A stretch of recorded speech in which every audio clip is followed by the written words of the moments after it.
Do you believe in magic? Immortals of Aveum is an upcoming single-player first-person magic shooter that claims to defy FPS conventions. So what's going on with this game, and will it be worth buying and playing? To help you answer these questions, here's 5 things you need to know about Immortals of Aveum. Let's begin.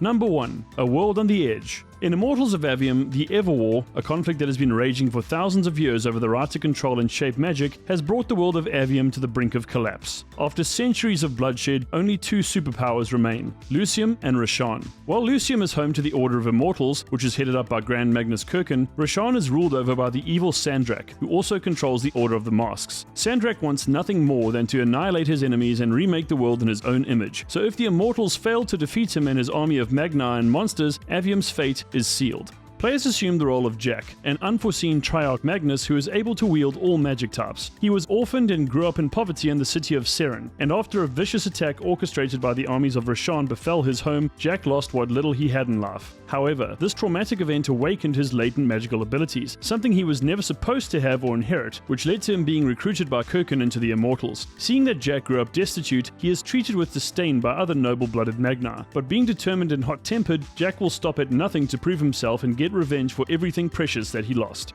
Immortals of Aveum follows similar narratives to other fantasy action games, but that doesn't necessarily mean it isn't filled with intrigue and depth. I have a feeling Jack will learn a lot about not only magic, but his own past and origins too. It's obvious that his amazing ability is no coincidence, so I'm sure we'll all find out more about his history once the game releases. Number 2. The Lay of the Land. The world of Aveum is split into 5 different realms or kingdoms: Lucium in the north, Ahriman in the west, Kalia in the east, Kalthus in the southwest, and Rashan in the southeast. In the center of the world is an infinitely deep chasm known as the Wound, with massive cracks emanating from it that effectively separate the 5 realms. It would seem that the Everwar has left just 2 kingdoms standing, namely Lucium and Rashan, but this doesn't mean the other realms are completely devoid of life. With such a vast world to explore, Immortals of Aveum will see you traveling to various locations around Aveum as you seek to find a way to defeat Sandrak and end the Everwar. Areas that appeared in the most recent trailer include the Pale Forest, which is located in the eastern part of Lucium, the Library of Akoth, which you'll find nestled within the Sky Islands of Ahriman, and the Underdwell, a cave system near a dormant volcano known as Mount Dresner. You'll be pleased to hear that Immortals of Aveum makes use of a hub-and-spoke exploration system much like that seen in God of War. This means players should get the best elements of linear levels and an open world, so that's good to know. I have no doubt that Aveum is full of secrets and interesting puzzles and challenges, meaning that players should be more than satisfied with what the game has to offer in this respect. Number 3. The Immortals. So now that you know a little more about Aveum and its environments, it's time to meet the Immortals, the elite champions of Lucium. Since we've already covered Jack, we'll start this off with General Kirkin, the Grand Magnus of the Immortals and King's Marshal. She is a hardened veteran of the Everwar and has been battling the forces of Rashan for 40 years. As such, she is a capable leader with incredible knowledge who has managed to survive encounters with some of the best Magna and monsters Rashan has to offer. Then there's Zendara, a noble immortal who is a master of red magic and hails from the mountainous realm of Kalthus. She is described as strong, impatient, and unforgiving, and someone who serves as Jack's field commander with no small amount of reluctance. Last but not least, Devon, a master of green magic who was born into a wealthy merchant family, is said to be witty, erudite, and a natural leader. He is fascinated by Jack's origins and spent most of his life studying at the Palathon. My assumption is that Kirkin, Zendara, and Devon are the only other Immortals you'll encounter and possibly even fight alongside, but there might be others. At any rate, these aren't the only characters you'll encounter in your journey, not by a long shot. However, whether they'll help you or not is another matter entirely.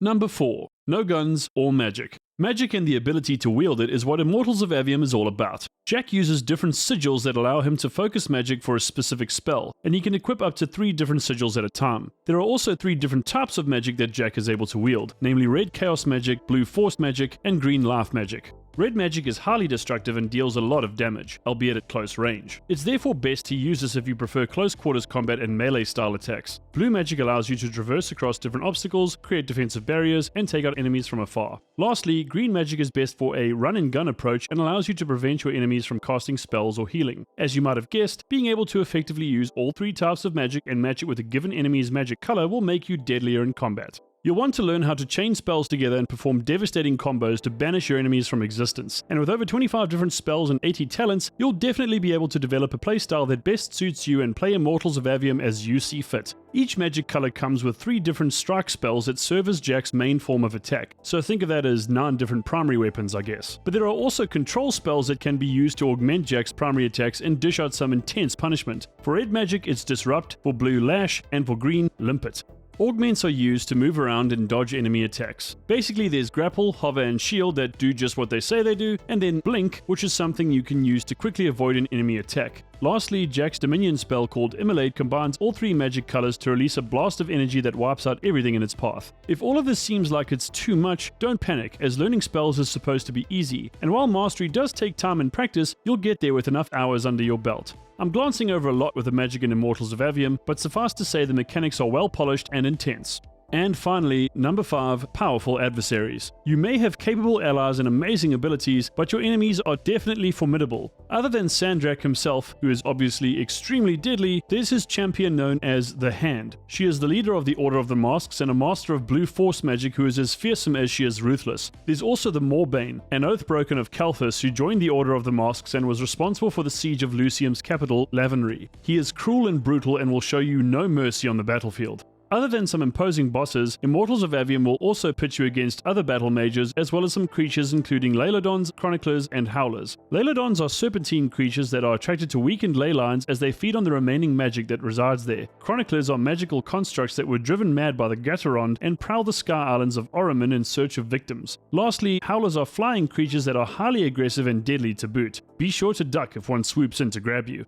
Immortals of Aveum seems like a modern-day version of games like Heretic and Hexen and looks like a very promising single-player experience. The game's release has unfortunately been pushed back from July 20th to August 22nd, 2023 in order to add more PC functionality to it. Sorry everyone. Anyway, when it does come out, it'll be available on PlayStation, Xbox, and PC. And that's it. That's 5 things you need to know about Immortals of Aveum. Honestly, there's a lot to unpack with this game, so if there's anything else you'd like to add for gamers to be aware of, please let me know in the comments. Be sure to hit that like button and subscribe to the channel for more gaming, VR, and tech content. From me and the crew here at Metasquad, thanks for watching, and I'll see you in the next video. Later!